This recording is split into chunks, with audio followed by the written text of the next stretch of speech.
lo dijo en la primera hora.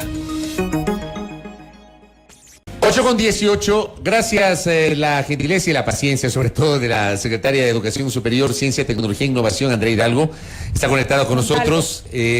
Andrea Montalvo, perdón, Hidalgo, ¿no? Andrea Montalvo. Andrea Montalvo, secretaria de Educación Superior. Gracias. Secretaria, le saludamos desde la cabina del noticiero a primera hora en Radio Sonorama, mi compañera Belkis Sánchez y quien le habla Fabricio Vela. ¿Cómo le va, secretaria? Bienvenida. Muy bien, Belkis. Bueno, tiene toda la razón porque existimos muchísimas Andreas en este país. Sí, mi hermana, yo tengo una hermana que se llama Andrea, por si acaso. Sí. ¿No ve? ¿Cómo está usted, ah? Muy bien, muchas gracias. Con bastante trabajo, pero muy ilusionados porque vemos cómo ese buen trabajo y el ponerle corazón, ponerle técnica y sobre todo hacer política pública con investigaciones previas y de calidad está rindiendo frutos. Empecemos justamente por el acceso a la educación superior en las instituciones públicas, en atención a la decisión de eliminar la prueba Transformar, que está en manos de CENESID, y dar esa potestad en ejercicio de su autonomía a cada una de las universidades. ¿Cómo se está aplicando ese proceso? No sé si hay un diálogo ya, un consenso con todas las universidades públicas, señora secretaria. Sí, muchas gracias. En realidad estamos por muy buen camino. Hemos ya establecido y socializado el borrador del reglamento del Sistema Nacional de Nivelación y Admisión, el mismo que ha sido ya retroalimentado por varias universidades y otros sectores. Esto muy pocas veces había sucedido. Las normativas se quedaban, se escribían y se aprobaban en una institución.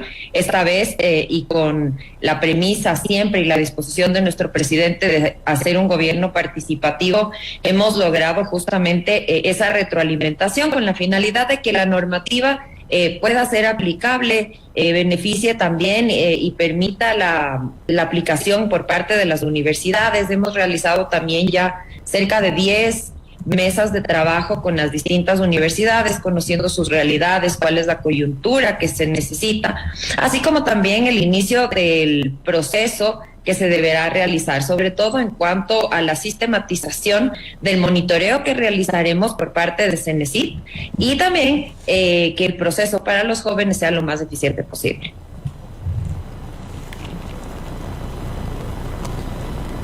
Perdón, avanzamos con esta entrevista. Perdón, me desconcentré un momento. Secretaria, bienvenida nuevamente, buenos días. A propósito de la prueba Transformar, ¿cómo avanza actualmente este proceso?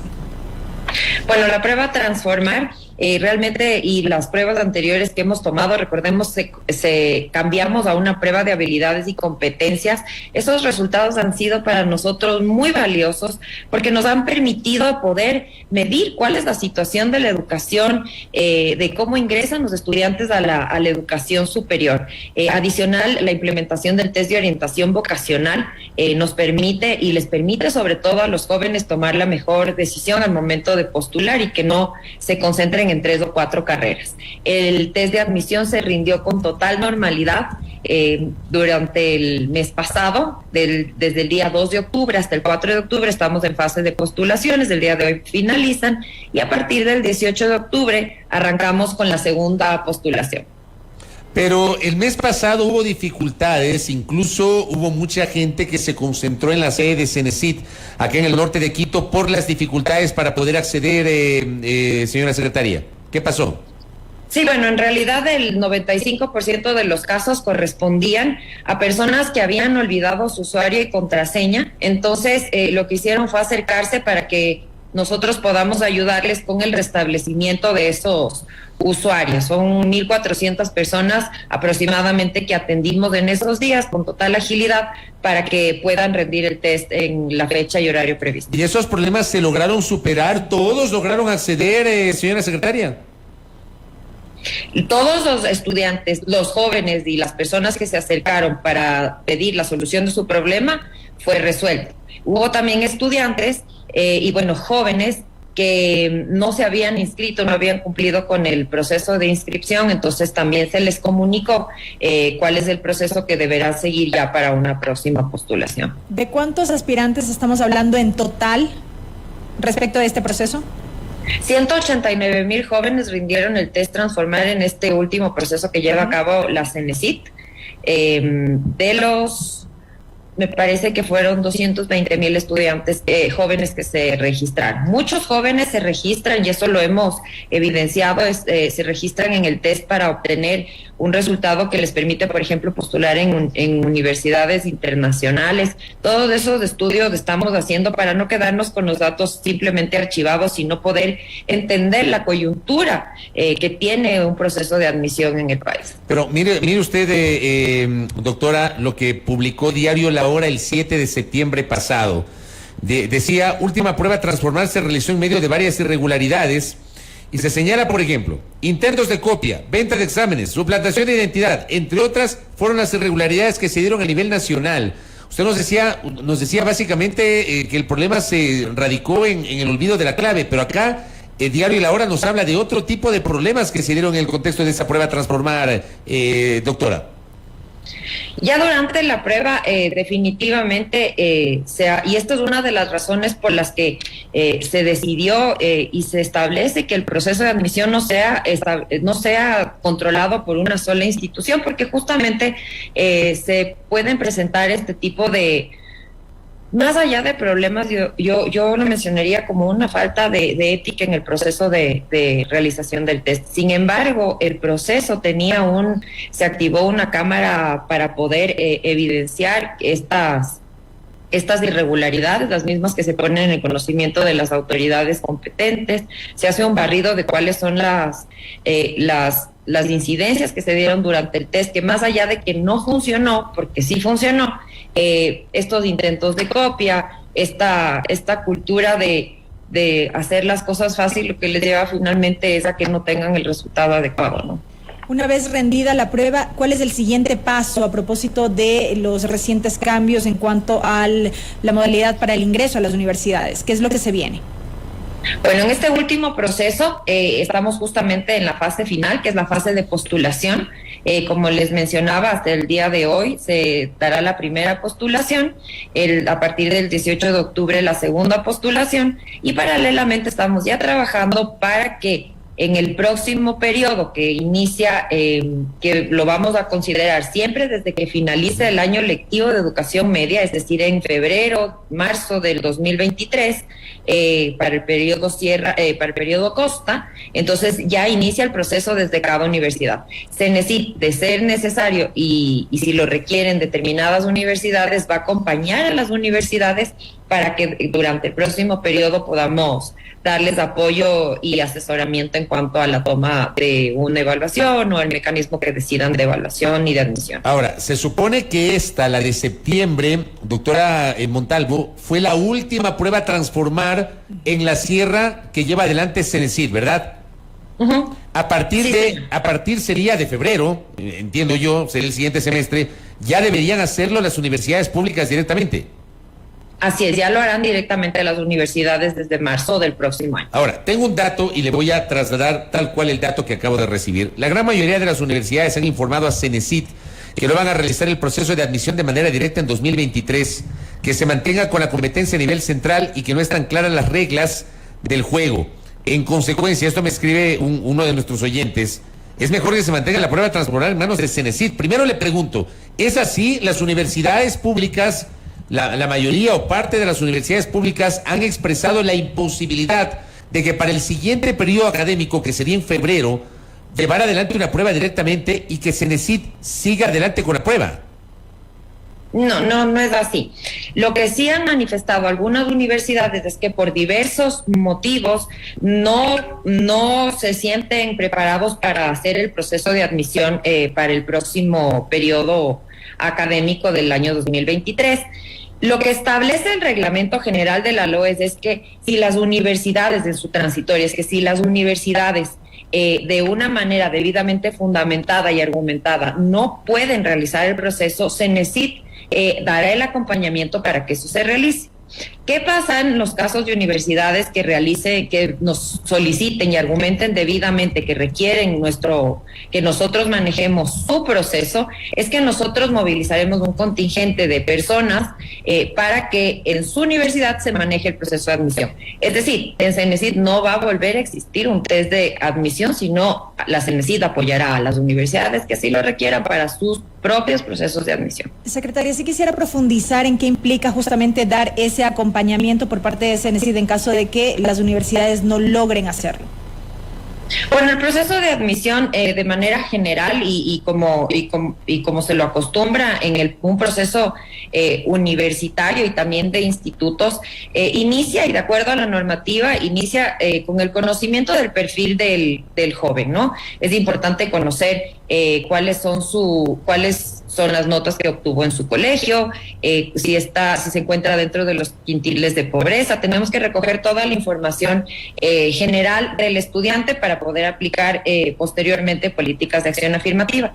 Una vez que yo ya tengo el perfil del estudiante, defino el mecanismo por el cual quiero evaluar habilidades y competencias, y quiero evaluar habilidades y competencias por campos del conocimiento. Por ejemplo, para una carrera de medicina, establecer un proceso especial o un examen o una prueba general, una evaluación general, y posteriormente los jóvenes empiezan a postular con esos resultados en su universidad, y la universidad, considerando las políticas de acción afirmativas y de igualdad de oportunidades y de meritocracia, pues inician con la aceptación de los jóvenes conforme a estos criterios establecidos.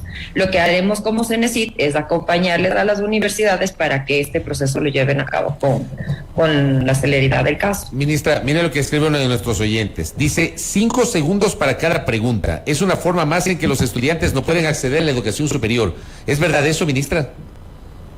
Bueno, las baterías psicométricas y las metodologías de evaluación de habilidades y competencias están diseñadas y son aprobadas y avaladas a nivel internacional. Hemos establecido esa metodología, son el componente pedagógico y la estructura psicométrica que se establece para las distintas pruebas de habilidades y competencias, y los tiempos que se determinan justamente permite que se pueda evaluar y llegar a un diagnóstico de cuál es el conocimiento, no el conocimiento, sino las capacidades y las competencias de los jóvenes.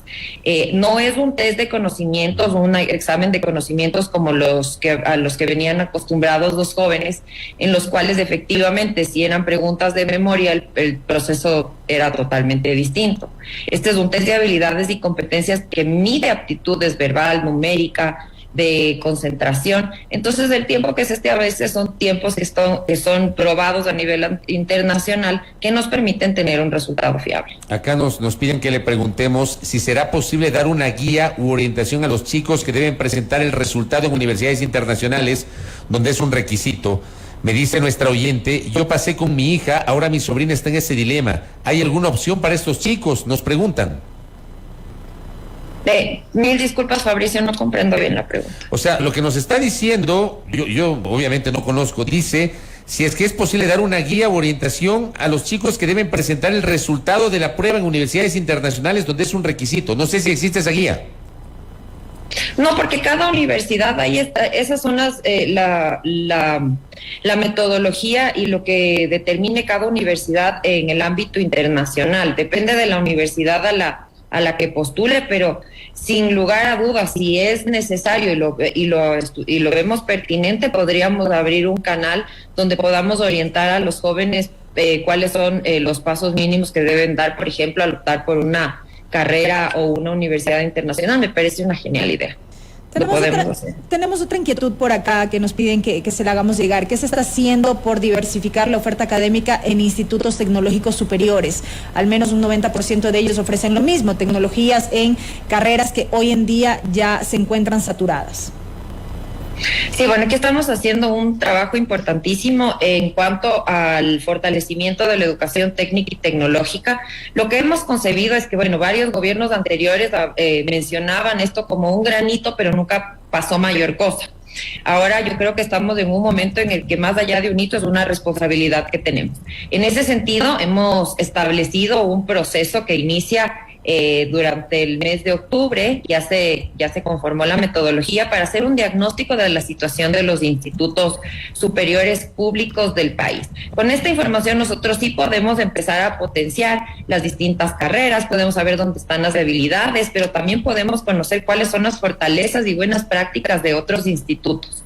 Adicionalmente, es importantísimo comunicar muy bien y que la ciudadanía conozca los beneficios de una carrera técnica y tecnológica. Personalmente y de manera semanal me acerco a las comunidades, estoy en territorio y estoy junto con los jóvenes que ya siguen una carrera universitaria, hablándoles a otros jóvenes, a padres de familia sobre los beneficios de estudiar una carrera técnica y tecnológica. Creo que en este momento la comunicación, y lo escuchaba al ministro Zapata, la comunicación es vital y no simplemente una comunicación desde la ciudad principal donde estamos, sino una comunicación en territorio para que los jóvenes conozcan cuáles son los beneficios de estudiar una carrera técnica y tecnológica. Cada vez son más las plazas de empleo que se abren en este ámbito, por ejemplo, en la carrera de software, en las tecnologías de software. Sabemos que existen 100 vacantes diarias a nivel mundial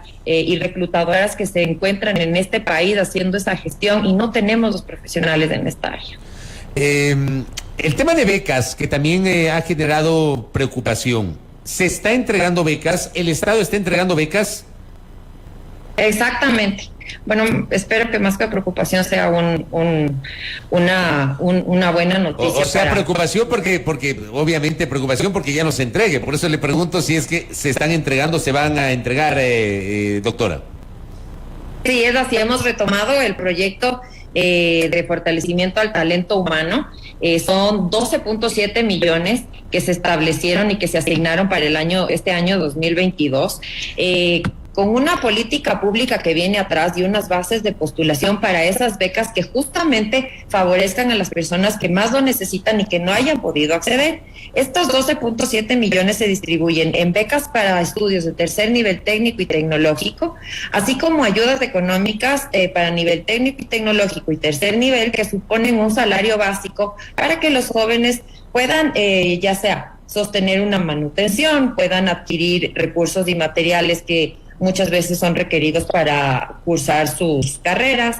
Y también tenemos las becas Fortalécete, esas sí ya están cerradas porque tuvimos una alta demanda, se asignaron, ya tenemos una alta demanda en cuanto a las postulaciones, pero fueron becas de cuarto nivel para enfocadas en universidades públicas de nuestro país. Correcto, ministra. Y cierro con esto, me pasan este dato. La rectora de la Universidad de Cuenca dio declaraciones señalando preocupaciones como ¿qué pasa si un alumno tiene que dar el mismo día el examen en 3 universidades en cantones distintos? ¿Y qué pasa si el alumno es admitido en 2 universidades? ¿Un cupo de otro postulante se pierde? Quisiera cerrar la entrevista con esta inquietud que me acaban de pasar, doctora Montalvo. Claro que sí. Justamente el establecimiento del sistema que les comentaba, esta plataforma, lo que nos permite es en primer lugar, tener un registro nacional de las personas que quieren acceder a la educación superior y que las universidades tengan una información unánime de ese postulante.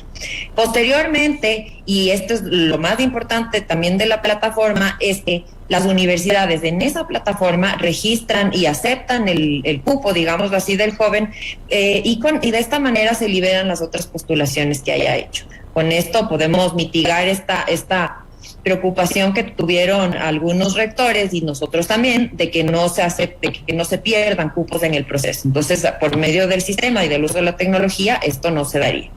Ahora, la otra inquietud de la rectora, ¿cuál era? Sí, decía, ¿qué pasa si un alumno tiene que dar el mismo examen, el mismo día el examen en 3 universidades? ¿Y qué pasa si el alumno es admitido en 2 universidades? Si otro estudiante pierde el cupo, ¿qué pasa ahí? No pierde. Como le menciono, en esta plataforma lo que se va a hacer es que una universidad acepte el cupo del joven y de esta manera el sistema libera el segundo cupo que hubiese sido aceptado. Ahora, con respecto al tema de que tomen un mismo test en varios días, al tenerse el rol de monitoreo, y gestión para la eficiencia del proceso, también se establece en el reglamento que existirá un cronograma que tendremos conocimiento para que se eviten estos cruces, ¿no? Tengo una última inquietud nada más que nos insisten también para que la traslademos. ¿Se está tomando en cuenta el mérito académico de mejores egresados de las instituciones? ¿Tienen algún estímulo para elegir su carrera? Nos están insistiendo con esta inquietud. Sí, bueno, como lo establece la normativa, existen un orden de priorización y de asignación de los cupos al momento de las postulaciones. En primer lugar está el mérito territorial, que justamente es a lo que... Se nos congeló justo en la respuesta. Justo en la respuesta. Bueno, y estábamos justamente en la recta final del diálogo. ¿No se descongeló o sí? Se perdió la señal. Ok, se perdió la señal. Gracias a nuestra invitada, la doctora Andrea Montalvo, secretaria de Educación Superior, Ciencia, Tecnología e Innovación. Ojalá que en la próxima la podamos tener acá físicamente y con más tiempo para seguir hablando sobre los temas. Esos temas son de profundo interés para nuestra audiencia. 8:38 en la primera hora. Primera plana.